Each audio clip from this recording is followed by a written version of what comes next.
marami talagang mga taong chismosa. Sila yung tipo ng chismosa na walang magawa sa buhay. Yung inggit na inggit sila sa'yo at wish nila na maging katulad mo.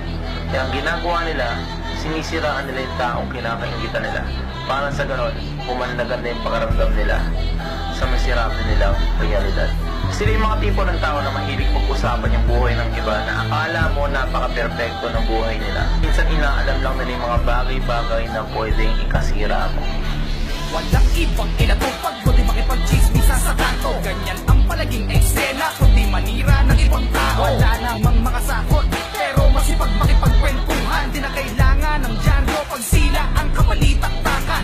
Buksan ang mga mata, talasan lang ang ipadinig sa ganda ng kanilang chismis. Pati balahibo mo ay didinig. Paanong paraan at alaman?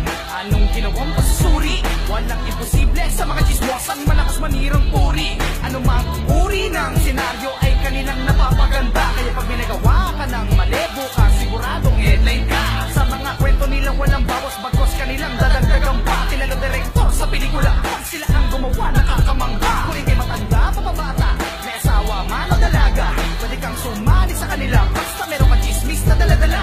Yung ikakasira ng iba, ang sa kanila'y nagpapaligaya. Ayaw mong mahuli sa balita, sa kanila ka manampalataya. Pupukin ang bote, ang mga chismosa.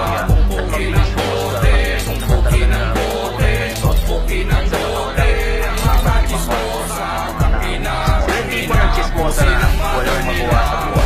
Yung inggit sila sa'yo at wish nila na maging katulad mo. Kaya ang ginagawa nila, sinisiraan nila yung taong kinakikita nila para sa ganon, pumandagan na yung pakaramdam nila sa masiraan nila realidad. Walang pinagkaiba sa pakialamera.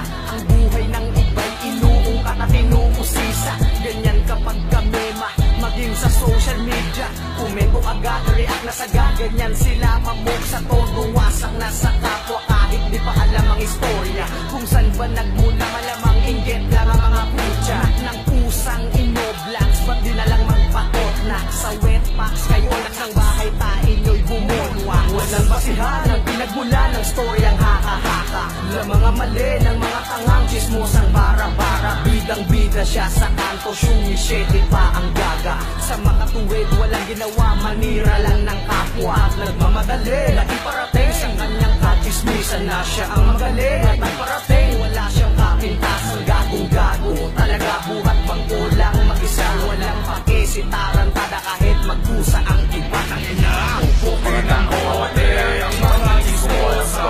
Pupukin ang bote, pupukin ang bote, pupukin ang bote, ang mga chismosa.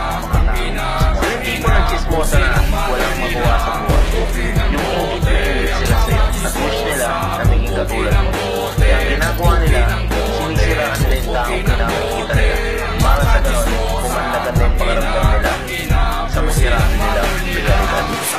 Bakit di pa rin kayang tipaging-gipain ang mga bunganga na di pa rin matigil na manira sa katahimikan ng buhay ng may buhay at di makaramdam ng kahihiyan sa pananahimik na isang katauhan, sirang katayuan, kapag bibigang umatupang nagbahing, ibang naunawaan kapag nagsama-sama, ibang pinamalita mga pinangero sa kalsada, bida-bida at ikabong rasada, wala tigil lang sa gasa. Sila'y sanay makapaglibag ng mga puta, panganib na hingasa na kanilang mga akala, katapa, bulong, pulutot ang mapanira, vertikal talaga kalagayan kapag pirata. Pupukin ang bote, ang mga chismosa. Pupukin ang bote, pupukin ang bote, pupukin ang bote, ang mga chismosa. Sila yung tipo ng chismosa na walang magawa sa buhay. Yung inggit na inggit sila sa'yo at wish nila na maging katulad mo. Kaya ang ginagawa nila, sinisiraan nila yung taong kinakikita nila para sa ganon, pumandagan na yung pakaramdam nila sa masiraan nila realidad. Ito ay isang malisyoso at sinasapublikong paratang ng isang krimen, bisyo, depektong totoo man o katang-isip lang, kalagayan, patauhan ng isang tao at nagdudulot sa taong ito ng kahihiyan, kasiraan ng pangalan at contempt ng ibang mga tao. Sila yung mga tipo ng tao na mahilig pag-usapan yung buhay ng iba na akala mo napaka-perfecto ng buhay nila. Minsan inaalam lang nila yung mga bagay-bagay na pwedeng ikasira mo.